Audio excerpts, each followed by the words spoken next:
So hello everyone, welcome back to my channel. কেমন আছেন আপনারা? আশা করছি খুব ভালো আছেন। আমি ভালো আছি। তো বিয়ের পর সেরকমই কোনো মন্দিরে পুজো দেওয়া আমাদের হয়নি, অথচ অনেক মন্দিরে পুজো দেওয়ার কথা আমাদের ছিল। তো আজকে প্রথম আমি একটা আমার মায়ের মন্দিরে যাব। তো তার জন্য সকাল স্নান টান করে রেডি হয়ে গেছি। তো চলুন আপনার সাথে রেডি হয়ে আসছি।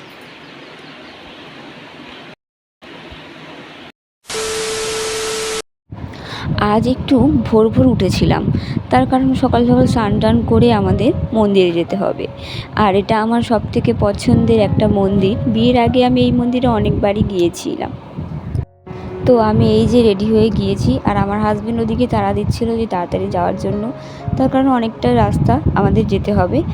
তো চলুন যাওয়া যাক। যেতে যেতে তাহলে আপনাদের সাথে দেখা হচ্ছে। এই রাস্তাটায় আমি কোনোবারই আসিনি, আর এত সুন্দর লাগলো দেখতে, আপনাদের সাথে না শেয়ার করে থাকতে পারলাম না। চারিদিকে সবুজ, সামনে রয়েছে লম্বা একটা বিশাল খাল, আর রাস্তাটা পুরো অসাধারণ লাগছে, যেটা আপনারা না দেখলে বিশ্বাসই করতে পারবেন না। আমি তাই ভাবছিলাম যে আমি গ্রামে রয়েছি, অথচ আমার চারিপাশটা এত সুন্দর, আমরা সেগুলো কখনোই ঘুরে দেখার সুযোগই পাই না। হয়তো সময়ই হয়ে ওঠে না, যে ভাবি এর মধ্যে আমরা কী দেখব, কিন্তু না, গ্রামটা এত সুন্দর যে চারিদিকটা সবুজে সবুজ, এই রাস্তাটা পুরো ফাঁকা, আর তেমনি রোদ। দেখুন কত সুন্দর লাগছে চারিদিকটা, এত সুন্দর ফাঁকা রাস্তা, দুপাশে একদম গাছপালা সবুজে সবুজ ভরে গেছে। সত্যি দেখে যেন দু চোখ জুড়িয়েই যায়। আর সামনে রয়েছে, পাশে রয়েছে লম্বা খাল। তো চলুন তাহলে যাওয়া যাক। সবুজে ঘেরা রাস্তা পেরিয়ে আমরা একটা লম্বা রাস্তার দিকে জার্নি দিলাম। আর এখানে দেখুন এক নতুন মনে হয় খাল কাটিয়েছে। রাস্তাটা এত সুন্দর লাগছে, অপূর্ব সুন্দর যাকে বলে। দেখুন কত সুন্দর লাগছে, হয়তো রৌদ্রের কারণে আরও বেশি সুন্দর লাগছে। কত সুন্দর দেখুন। চলুন তাহলে এই সুন্দরতা উপভোগ করতে করতে আমরা এগিয়ে যাই। অবশেষে আমরা চলে আসলাম মায়ের কাছে, কিন্তু যাওয়ার আগে মায়ের জন্য কিছু ফুল মিষ্টি এগুলো কেনার ছিল। তো অনেক দিন আমার স্বপ্ন ছিল এটা, যে বিয়ের পর যখন আমরা দুজনে আসবো, মাকে একটা বড় দেখে রজনী ফুলের মালা দেব। আর সত্যি বলতে টাকাও খুব একটা আমাদের কাছে ছিল না, কারণ ওরা এখনও মাইনে আসেনি। তো তার জন্য ভাবলাম যে একটা, মন যখন চেয়েছে মালা নিই, তো আমি একটা মালা নিয়েছিলাম। আর এখানে কিছু সন্দেশ মিষ্টি নিয়েছিলাম 5-6 রকমের, সবটা একটা একটা করে নিয়েছিলাম। তার কারণ ভেবেছিলাম ফল দেব, কিন্তু যেহেতু আমরা যেদিন এসেছিলাম পুরো মার্কেট বন্ধ ছিল প্রায়, আর দোকানপাট সত্যি অনেক বন্ধ হয়ে গিয়েছিলো। তো তারপরে এই দেখুন আমাদের কাছে ফল মিষ্টি সব কিনা হয়ে গিয়েছে। এবার আমরা হাত পা ধুয়ে এবার মায়ের মন্দিরে যাবো। ওই যে মায়ের মন্দিরে চূড়া দেখা যাচ্ছে। আর এবারে আমরা মায়ের মন্দিরের ভিতরটা প্রবেশ করলাম। কত সুন্দর লাগছে সত্যি। কতদিন পর আবার এখানে এলাম, প্রায় 4 মাস পর। বিয়ের আগে প্রায়ই আসতাম এই মন্দিরে, আপনারা হয়তো আমার এর আগের ভিডিওটা দেখেছেন। সত্যি অপূর্ব সেই দৃশ্য, আর এখানে বসলে মনটা সত্যি জুড়িয়ে যায়। আর ওই মায়ের এই মুখখানি দেখলে মনে যেন সকল দুরাশা, সকল যেন কষ্ট নিমেষের মধ্যে উধাও হয়ে যায়। এই যে কষ্ট, মা ছাড়া যেন আর কেউ বোঝে না। আমি প্রায় আসতাম এই মন্দিরে আগে, সপ্তাহে 1-2 দিন এসে ঘন্টাখানিক এখানে বসে দেখে মাকে দেখে চলে যেতাম। এই যে মাকে একটু ভালো করে দেখা, এই যে আমাদের মা ধন্বন্তরী, কত সুন্দর লাগছে দেখুন। মাকে আজকে সাদা রঙের একটা শাড়ি পরানো হয়েছে, খুব সুন্দর লাগছিল। মা যেন আমার সাক্ষাৎ জগৎ জননী, মা যেন সত্যি বসে রয়েছে একদম। মা গো, তোমার চরণে শত কোটি কোটি প্রণাম মা। আর আমার এই ভিডিওটি যারা দেখছেন তাদেরকে তুমি ভালো রেখো মা গো। তো চলুন, পূজাটা হলে ভালোভাবে পুজো দেওয়া হয়ে গিয়েছে, আর ঠাকুরমশাই পূজায় বসেও গিয়েছে। আমরা সারাক্ষণ পুজো যতক্ষণ না শেষ হয়েছে আমরা বসেই ছিলাম। আর এদিকে মায়ের জন্য আমি যে মালাটা এনেছিলাম, আমি অধীর আগ্রহে বসে আছি কখন মা সেই মালাটা পরবে। সত্যি বলতে এত সৌভাগ্য হবে নিজ চোখে নিজ দৃষ্টিতে, আমি যিনি মাকে মালা পরানো হচ্ছে, আমার আনা মালা আমি যেটা নিজের চোখে দেখব, এটা অবিশ্বাস্য একটা ঘটনা, যেটা সত্যি যেন মনে হয় সত্যি আজকে ভাগ্য করে মায়ের কাছে এসেছিলাম, তাই হয়তো মা আমার ডাকে সাড়া দিয়েছে। আর মায়ের জন্য যে মালাটা নিয়েছিলাম সেটাও পরানো হচ্ছে। এই দৃশ্য দেখে যেন সত্যি চোখ থেকে 2-1 ফোঁটা জল এসে গিয়েছিল। অবশেষে আমাদের মাকে পুজো দেওয়া হয়ে গিয়েছে, আর আমরা ভোগ প্রসাদ নিয়েও এসেছি। প্রায় 10টা থেকে 11:30 পর্যন্ত বসেছিলাম। মাকে প্রথম দিকে মায়ের খাড়া ধোয়া, মাকে স্নান করানো, সবটাই আমরা দেখেছি।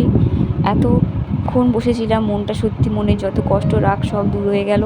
তো চলুন এবার প্রসাদ কিছু মুখে নিয়ে এত জল তেষ্টা পাচ্ছিল, তাই ভাবলাম একটু লস্যি খেয়ে নিই। এই গরমে এই যে লস্যিটা ওই দোকানটার সামনে আমরা খুবই খেতাম, তাই ভাবলাম একটু লস্যি খাওয়া যাক। আমি এক গ্লাস, আমার হাজব্যান্ড এক গ্লাস, ও আর আমি দুজনে মিলে খেয়ে নিলাম। আর আমার পিছনে যে ব্যাক সাইডে ছিল এটা একটা পুরানো সিনেমা হল, আগে এটা খুব চলছিল। তো চলুন লস্যিটা খেয়ে নেওয়া যাক। A few moments later. তো সত্যি কথা বলতে সেদিন আমাদের ভাগ্যের খুবই জোর ছিল। আমরা মা ধন্বন্তরীর কাছে পূজা দিয়ে এসে আসার পথে ওখানে একটা রাধা বল্লভজিউ মানে রাধা গোবিন্দের মন্দির ছিল। মন্দিরের ভিউটা অসাধারণ ছিল, পাশে একটা বড় পুকুর ছিল। তো আমার হাজব্যান্ডকে বললাম যে চলো আমরা দুজনে যাই। ও তো যেতে প্রথমে রাজি হয়নি। আমি বললাম তুমি এখানে এর আগে কখনো হয়তো আসোনি, চলো নিয়ে যাই তোমাকে, তুমি দেখলে বুঝতে পারবে। আমি এর আগে এসেছিলাম, তখন মন্দিরটা বন্ধ ছিল, জানি না কবে কবে পূজা হয়। তো আজকের ভাগ্য যেন আমাদের খুব জোরে ছিল। তো তারপরে দুজনে মন্দিরে প্রবেশ করলাম, আর এখানে রাধা গোবিন্দকেও দর্শন নিলাম। আপনাদেরও দর্শন দিয়ে দিই। এই যে ও ওখানে দাঁড়িয়ে রয়েছে, আর কিছু লোকজন এখানে ছিল। মন্দিরটা খুব সুন্দর, মানে পুজো আরেকটা মন্দিরে হচ্ছে, তার পাশে একটা চাতাল মতো করা রয়েছে, ওখানে মানুষজন যারা ভক্তবৃন্দ আসবে ওরা ওখানে বসবে।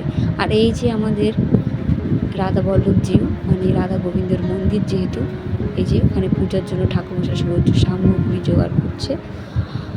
রীতিমতো আমাদের মার দর্শন নেওয়া হয়ে গিয়েছে, ভগবানের দর্শন নেওয়া হয়ে গিয়েছে।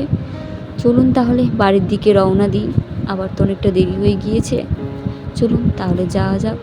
তবে এখানে এসে সত্যি একসঙ্গে দুটো ভগবানের দর্শন পেলাম, মনটা ভরে গেল যে এসছিলাম মায়ের কাছে, যে রাধা গোবিন্দরও দর্শন পেয়ে গেলাম। সত্যিটা ভাগ্য ছাড়া আর কিছুই না।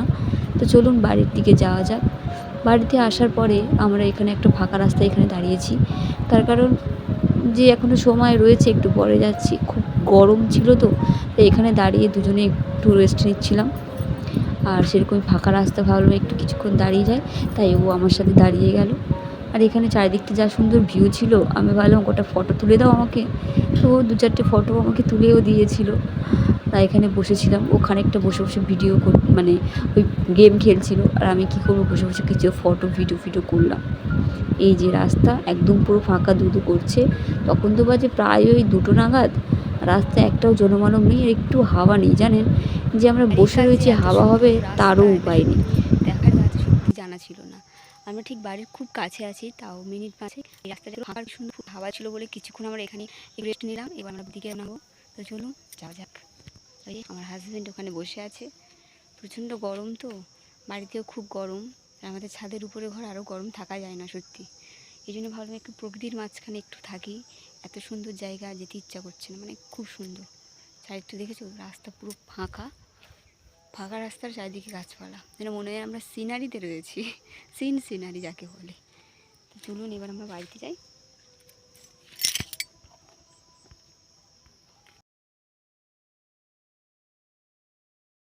তো এই মাত্র বাড়িতে আমরা আসলাম, এখন বাজে 1টা।